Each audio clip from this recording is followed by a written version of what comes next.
राधे राधे। मनुष्य को कभी भी जीवन में आने वाले परिवर्तन से घबराना नहीं चाहिए, बल्कि उन्हें ये सोचकर स्वीकार कर लेना चाहिए कि उनके जीवन में कुछ और अच्छा होने वाला है। सबसे मुश्किल जीत खुद पर जीत होती है, लेकिन किसी को भी ये आपको महसूस कराने की इजाज़त ना दें जिसके आप लायक नहीं हैं। एक शहर था जिसमें एक निर्धन परिवार रहता था। उस परिवार में पति और पत्नी सिर्फ 2 ही सदस्य रहा करते थे। कच्चे घर में वो अपना जैसे तैसे गुजारा कर रहे थे। वो गरीब आदमी मजदूरी करके अपना और अपनी पत्नी का पेट भरता था। इसी तरह दोनों के जीवन की गाड़ी चल रही थी। समय के कुछ पश्चात उसकी पत्नी गर्भवती हो जाती है। ये बात सुनकर उसका पति बहुत खुश होता है।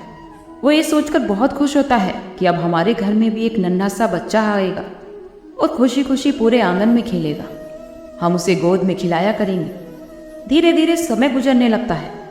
अब उस घर में वो दिन भी आ जाता है जब उसकी पत्नी एक बच्चे को जन्म देती है। उस दिन उसका पति उसे अस्पताल में भर्ती करता है।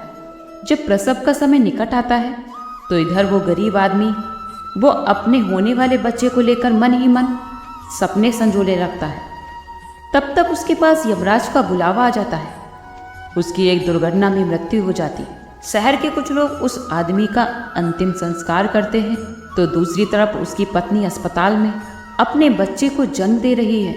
जब उस बेचारी को ये खबर मिलती है कि उसके पति की मृत्यु हो गई है तो जैसे उसका कलेजा फट जाता है। उस बेचारी का उस दुनिया में सिर्फ उसका पति ही तो था। अब वो भी उसको छोड़कर चला गया। अब तो वो सिसक सिसक कर रो पड़ती है कि हे भगवान, कि तूने कैसा मेरे ऊपर दुखों का पहाड़ गिरा दिया। जो मेरा सहारा था वो भी तूने मुझसे छीन लिया। कम से कम इस बच्चे का तो ख्याल किया होता जिसका अभी जन्म भी नहीं हुआ है। उसका दुनिया में आने से पहले ही तुमने उसके पिता का साया उससे छीन लिया। अब कौन इस बच्चे का पालन पोषण करेगा। वो दुखियारी तो अस्पताल में ही अपने पति को याद करके बुरी तरह से रो रही थी। उसे ये समझ नहीं आ रहा था कि संतान के आने की खुशी करूं या फिर पति के जाने की का दुख। शहर के कुछ लोगों ने उसको समझाया कि बहन, जन्म और मृत्यु तो सब विधाता के हाथ में है। इसमें मनुष्य कोई भी कुछ नहीं कर सकता। और ये भी कहा जाता है कि परमात्मा जो भी करता है अच्छे के लिए करता है। इसलिए जो चला गया उसका शोक छोड़िए और ये जो दुनिया में आया है इसके बारे में सोचिए। अलग अलग तरीके से अलग लोग उसे समझाने की कोशिश कर रहे थे। कुछ ही समय पश्चात उसने एक सुंदर से पुत्र को जन्म दिया। बेटे को देखकर तो जैसे उसका दुख कुछ हल्का होता है। वो सोचती है कि मैं अब इस पुत्र को पाल पोस कर बड़ा करूंगी। अब तो यही मेरा सहारा बनेगा। अब वो अपने बच्चे को लेकर अपने घर आ जाती है। नगर के कुछ लोगों ने उस महिला की कुछ समय तक तो मदद की, लेकिन कौन हमेशा के लिए मदद करता है। कुछ समय पश्चात वो मददगार भी पीछे हटने लगे। अब वो अपने बच्चे को लेकर जैसे बिल्कुल अकेली पड़ गई थी। वो ये समझ गई थी कि दूसरों की मदद से आखिर कितने दिन तक जिया जा सकता है। यदि हमें जीना है और इस बच्चे को पालना है तो खुद मुझे जिम्मेदारी उठानी होगी। मुझे ही काम करना पड़ेगा। इस प्रकार वो महिला दूसरों के घरों में साफ सफाई के लिए काम ढूंढने लगी और फिर उसे एक काम मिल भी जाता है। फिर काम करके जो भी पैसा मिलता था उनसे वो अपना और अपने बच्चे का पेट पालती थी। समय के साथ साथ धीरे धीरे उसका पुत्र बड़ा होने लगा। जब वो बालक 4 वर्ष का हो जाता है तो उसकी माँ उसे पढ़ाने के लिए नगर के एक सरकारी स्कूल में उसका दाखिला करा देती है। मैं अपने बच्चे को पढ़ा लिखा कर इस काबिल बना दूंगी कि उसे कभी किसी के आगे हाथ न फैलाना पड़े। वो कहते हैं ना कि मेहनती व्यक्ति के लिए कोई भी लक्ष्य दूर नहीं होता। पढ़े लिखे विद्वान के लिए कोई भी जगह विदेश नहीं होती और मीठा बोलने वाले के लिए कोई पराया नहीं होता। अब इस प्रकार वो महिला मेहनत मजदूरी करके अपने बच्चे को पढ़ाने लगती है। बच्चा भी समझता था कि केवल उसकी माँ ही है, मुझे पालती है। उसे पता था कि उसका पिता जन्म से पहले ही इस दुनिया को छोड़कर जा चुका था।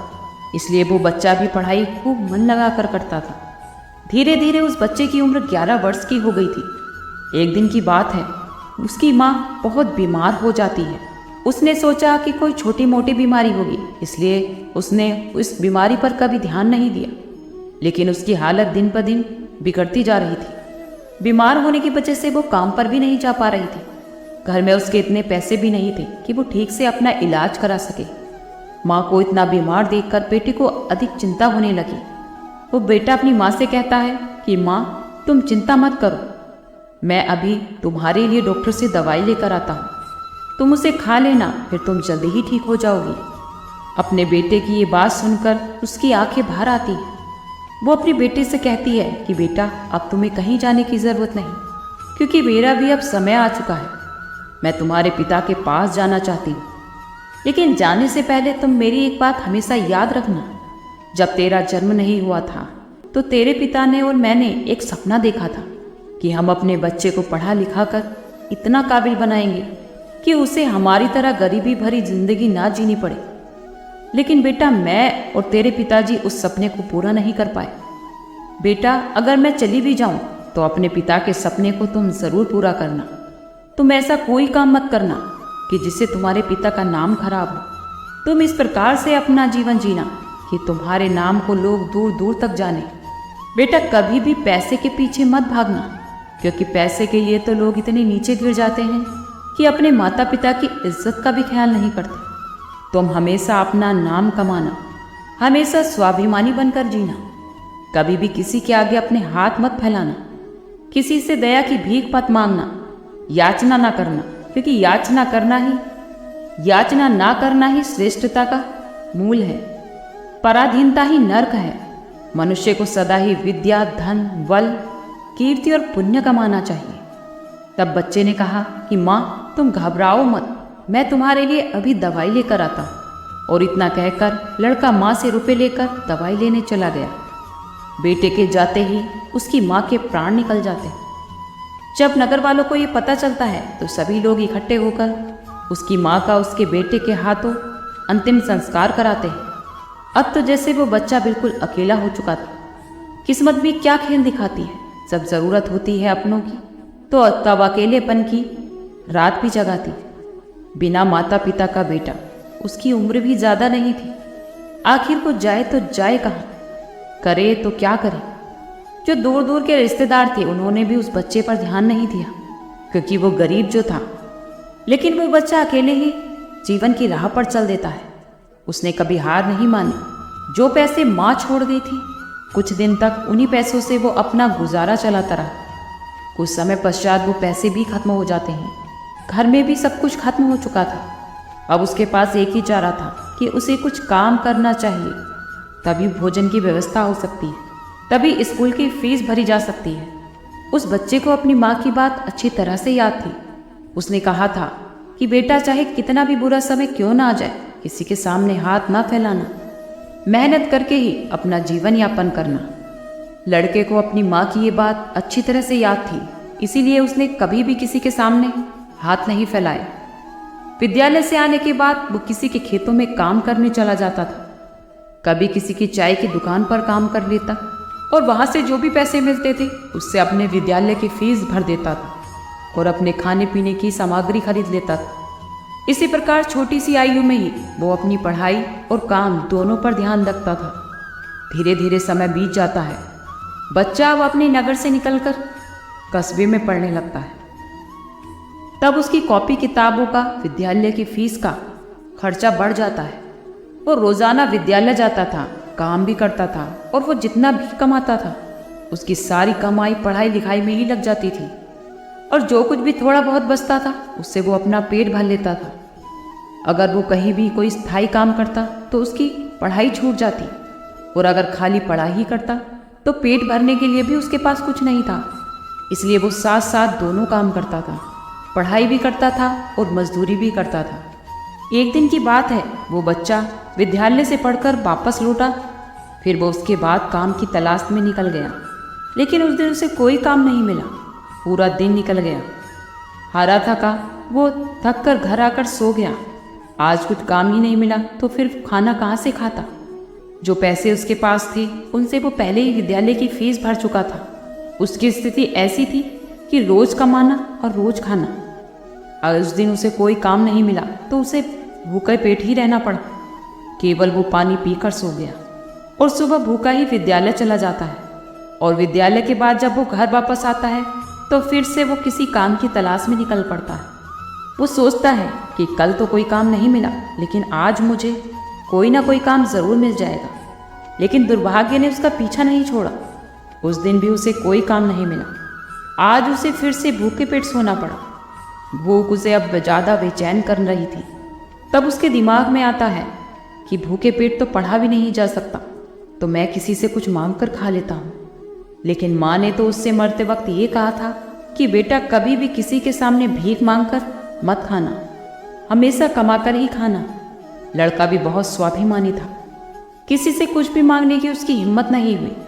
सोचता था चाहे कुछ भी क्यों ना हो जाए, लेकिन मैं भीख मांग कर नहीं खाऊंगा।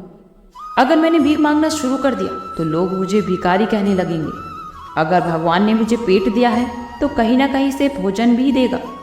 अब लड़का उस दिन भी भूखा ही रहता है। जब वो सुबह सोकर उठता है तो भूख के मारे उसे चक्कर आने लगते हैं, क्योंकि अभी उसकी उम्र ही कितनी थी भूख बर्दाश्त करने की। आज वो विद्यालय भी नहीं गया। उसने सोचा आज मैं सुबह से ही काम पर जाता। अगर मुझे काम मिल गया तो मैं भोजन कर लूँगा, उसके बाद मैं विद्यालय चला जाऊँगा। अब वो काम की तलाश में इधर उधर भटकने लगता है। उसकी आंखों के सामने जैसे अंधेरा छा रहा था। वो इतना कमज़ोर हो रहा था कि उससे चला भी नहीं जा रहा था। फिर वो एक पेड़ के नीचे बैठकर सोचने लगता है कि अगर मुझे इस समय भोजन नहीं मिला तो मेरे प्राण निकल जाएंगे। मुझे कुछ ना कुछ तो करना ही पड़ेगा। अब एक बार फिर से उसके मन में भीख मांगने का विचार आता है, लेकिन उसकी अंतरात्मा उसे रोक देती है कि तू गरीब तो है लेकिन भिखारी नहीं। अगर तूने एक बार भीख मांग ली तो फिर भीख मांगने की आदत पड़ जाएगी। काफ़ी देर तक वो लड़का इन्हीं प्रश्नों में उलझा रहता है। फिर उसके दिमाग में एक बात आई कि भीख मांगना अलग बात है, लेकिन मदद मांगना अलग बात। मैं किसी से भीख नहीं मांगूंगा, लेकिन मदद तो मांग सकता हूँ, क्योंकि भीख मांगना तो वो है जो मांग कर लौटाया नहीं जा सकता, लेकिन मदद मांगना वो है जो आप कभी भी लौटा सकते हो। लड़के ने सोचा कि आज मैं किसी से मदद मांग लेता हूँ। जब मुझे काम मिल जाएगा तो मैं उसे लौटा दूंगा। जब वो लड़का चलता है तो उसे नगर के बाहर एक बड़ा सा घर दिखाई देता है। लड़का उस द्वार पर जाकर द्वार को खटखटाता है। तब उस घर के अंदर से एक महिला निकल कर आती है। उस महिला ने देखा कि एक 10-12 वर्ष का लड़का, बड़ा ही उदास सा मासूम सा लड़का खड़ा है। पहले तो वो उस लड़की से पूछती है कि बेटा तुमने दरवाज़ा क्यों बचाया, क्या चाहिए तुम्हें। लड़का दोनों हाथ जोड़कर कहता है कि माँ जी, मैंने आपको दोपहर के समय में तकलीफ दी, इसके लिए मैं आपसे क्षमा चाहता हूँ। तब वो महिला उससे कहती है बेटा तुम्हें क्या चाहिए, मैं तुम्हारी क्या मदद कर सकती हूँ। वो बच्चे की माँ थी, इसलिए उसके मन में भी ममता का भाव था। उस महिला के पूछने पर एक बार तो उस लड़के के मन में ये आया कि माँ जी से मैं बता ही देता हूँ कि मैं 2-3 दिन से भूखा हूँ और भोजन न मिलने के कारण मैं बहुत परेशान हूँ। लेकिन उसके स्वाभिमान ने उसे रोक लिया और वो भोजन की जगह पानी मांग बैठा। क्या मुझे एक गिलास पानी मिल सकता है। लेकिन वो महिला बहुत समझदार थी। जब उसने लड़के को देखा तो वो समझ गई कि बालक बहुत भूखा है। वो महिला कहती है कि बेटा थोड़ी देर रुको, मैं तुम्हारे लिए पानी लेकर आती हूँ। तब वो महिला अपनी रसोई में से एक गिलास दूध और कुछ लड्डू लेकर आती है और दूध से भरा गिलास उस लड़के को दे देती है। लड़के ने जब गिलास को पकड़ा तो उसने देखा कि उसमें दूध था। दूध को देखकर लड़का खुश हो जाता है। लड़का मन ही मन जैसे उस माँ को दुआएं देने लगता है।